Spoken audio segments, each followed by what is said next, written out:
좋은 아침입니다. 오늘의 말씀을 나누겠습니다. 오늘의 말씀은 출애굽기 23장 1절에서 9절 말씀까지입니다.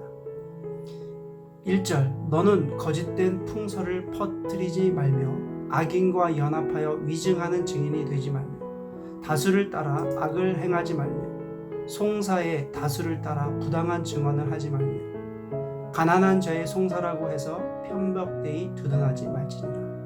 내가 만일 내 원수의 길 잃은 소나 나귀를 보거든 반드시 그 사람에게로 돌릴지며 내가 만일 미워하는 자의 나귀가 짐을 싣고 엎드러짐을 보거든 그것을 버려두지 말고 그것을 도와 그 짐을 부릴지니라. 너는 가난한 자의 송사라고 정의를 굽게 하지 말며 거짓 일을 멀리하며 무죄한 자와 의로운 자를 죽이지 말라. 나는 악인을 의롭게 하지 아니하겠노라. 너는 뇌물을 받지 말라.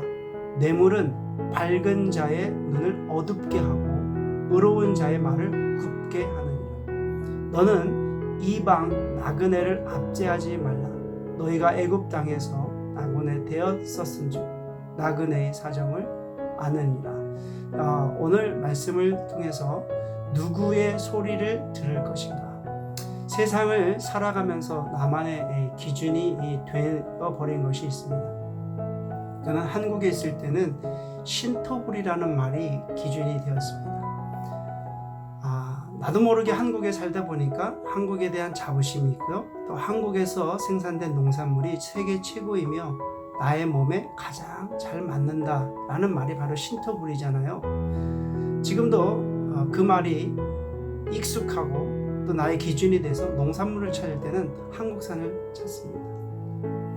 하지만 캐나다에서 제가 15년째 살면서 다양한 민족의 사람들을 만나게 됩니다.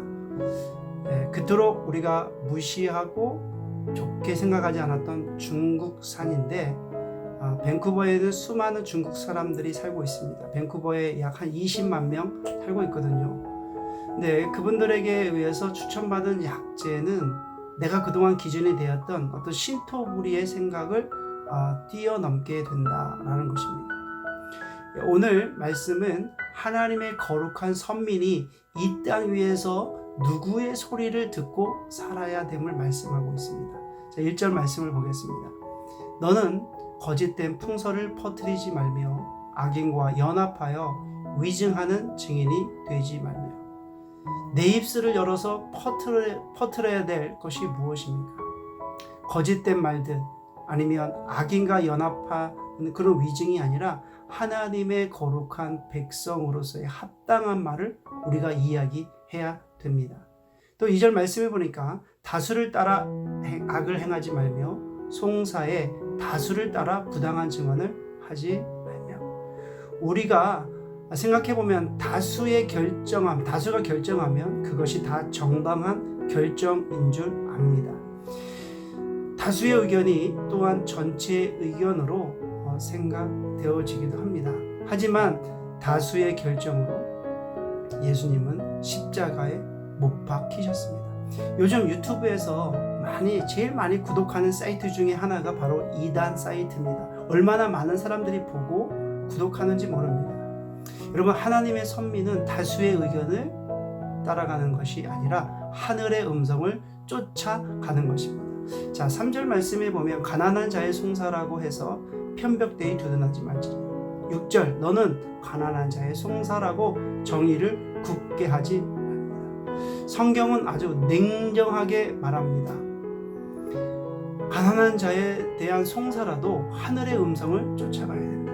반대로 부자가 힘을 합하여 가난한 자의 송사를 자신들의 유리하도록 하지 말라고 합니다. 여러분, 세상에서 살아가기 때문에 세상의 형편에 따라 결정하고 살아가는 것이 당연하게 느껴지지만 하나님의 선민들은 당연히 여겨지는 세상의 형편이 아니라 거룩한 하나님의 백성으로 하늘의 소리를 듣고 하늘의 음성을 쫓아서 살아가야 된다고 말씀합니다.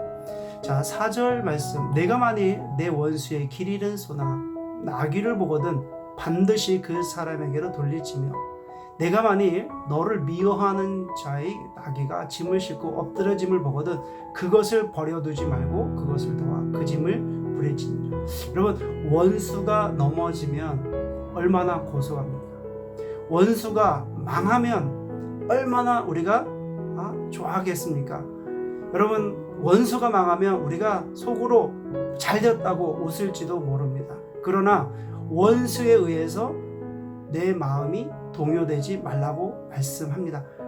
한 걸음 더 나아가 그 원수가 도움을 요청할 때 도와주라고 말씀합니다. 이것이 바로 거룩한 삶의 백성의 삶입니다. 8절, 너는 뇌물을 받지 말라. 뇌물은 밝은 자의 눈을 어둡게 하고 의로운 자의 말을 굽게 하느니라. 여러분, 땅에서 우리가 뇌물을 받게 되면 우리의 마음이 끌리게 되었습니다. 뇌물을 받으면 하나님의 백성으로 살아가기 어렵습니다. 뇌물을 받으면 하나님의 거룩한 소리가 들려지지 않습니다. 뇌물은 우리의 눈을 어둡게 만들고 뇌물은 우리의 귀를 닫게 막게 되어 있습니다. 오늘 말씀을 통해서 나는 누구의 소리를 듣고 있는가? 이 물음을 저 자신에게 던져봅니다. 오늘도 인터넷에서 떠도는 많은 뉴스나 정보들, 또 유튜브에서 말하는 수많은 정보들, 가짜 뉴스들, 하물며 이단들이 이야기하는 제공하는 정보들, 저는 이것에 대해서 반응하고 있는 목회자나 선교사나 아니면 각종 교회의 지도자들이나 리더십들을 보면서 이 시대에 정말로 참된 리더십들이 나오기를, 거룩한 지도자들이 나오기를 기도합니다. 여러분, 하나님의 말씀으로 다수의 세상의 소리를 잠재우기를 기도합니다. 또 하나님의 말씀으로 거짓된 낭설의 소리를 잠재우기를 기도합니다. 하나님의 말씀으로 세상의 기준에 동요하지 않고 냉정해지기를 기도합니다. 하나님의 말씀으로 내 귀가, 내 눈이 열리기를 기도합니다. 뇌물에 내 마음이 따라가지 않고 하나님의 소리를 날마다 따라가기를 원합니다. 수없이 쏟아지는 세상의 소리에 귀를 막고 이제는 하늘의 음성에 통하여 세상의 소리를 분별하도록 기도합니다. 다 같이 기도하시겠습니다. 하나님 아버지, 감사합니다. 오늘 출애굽기 말씀을 통해서 우리가 세상의 소리에 귀를 막고 하늘의 음성에 우리의 귀를 열기를 원합니다. 오늘도 주시는 말씀을 통해서 아버지 하나님의 소리에 귀를 기울이게 하시고, 오늘도 주신 말씀을 통해서 세상의 소리에, 세상의 눈에 우리 모든 것이 닫혀지게 하시고, 오직 하나님의 거룩한 선민으로서 하늘의 소리, 하나님의 소리에, 하나님의 음성에 반응하는 하나님의 거룩한 백성이 되게 하여 주옵소서. 예수님의 이름으로 기도드립니다. 아멘.